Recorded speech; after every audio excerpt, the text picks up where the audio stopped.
Баршаңызға сәлем достар, каналыма қош келдіңіздер. Бүгін сіздермен үй жағдайында жасалатын өте оңай, тойымды бутерброд жасаймыз. Немесе сэндвич деп атасақ та болады. Бізге ең алдымен тостер наны қажет және ортасына қосатын кез келген салма. Өздеріңіздің сүйікті салмаларыңызды да қоссаңыздар болады. Мен ең алдымен бір қасық сүтке бір жұмыртқаны жарып, тұз сеуіп жақсылап араластырып жібердім.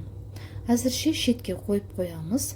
Табаны алып қыздырып, май қосып, майды тым көп қосудың қажеті жоқ. 1-2 ас қасық май жеткілікті.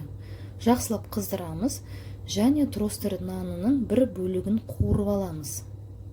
Және мен салмаға доктор шұжығын қостым. Сіздер кез келген шұжықты қоссаңыздар болады. Немесе тауықтың пеште піскен төс етін, суға піскен төс етін де қоссаңыз болады. Өте дәмді болып шығады. Мен осылай колбасаны да қуырып жіберемін. Қызарғанша қуырып аламыз екеуін.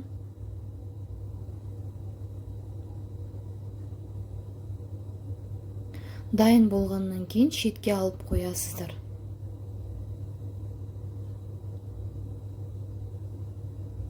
Ал енді табамызға кішкене май тамызып жіберіп, жаңағы жұмыртқаға сүт араласқан омлетімізді қуырып аламыз. Тым ұзақ қуырмаңыздар, күйіп кетуі мүмкін. 1 минут қуырсаңыздар жеткілікті. Ал енді осы омлеттің бетіне тостердің екінші нанын қоямыз осылай. Және осылай төңкеріп аласыздар. Біздің нанымыздың келесі бөлігі жақсылап қызарып қуыруы қажет. Ал мына беткі бөлігі бізде салмасы болады, ортасы болады бутербродтың. Енді осы жерге жаңа қуырылған колбасамызды, ірімшігімізді, қиярымызды қосамыз. Қиярдың орнына сіздер салат жапырағын немесе айсбергті де қоссаңыз болады. Өте дәмді болып шығады. Және қызанақ.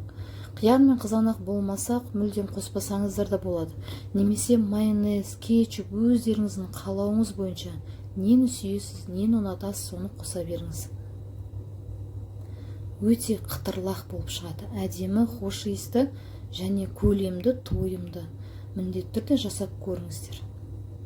Міне видеода көріп тұрғандарыңыздай өте үлкен. Ал енді ортасынан кесіп жібереміз. Жасап көріңіздер достар, қараңыздар, өте әдемі, тойымды, әрі дәмді. Рецепті жазып алыңыздар. Каналыма тіркелмеген болсаңыздар, тіркеліп, лайк басып, пікірлеріңізді қалдыра кетіңіздер. Әлі алда талай жақсы рецепттермен сіздермен бөлісе отырамын. Сіздермен болған Сана Сұлтан каналы. Көріскенше достар.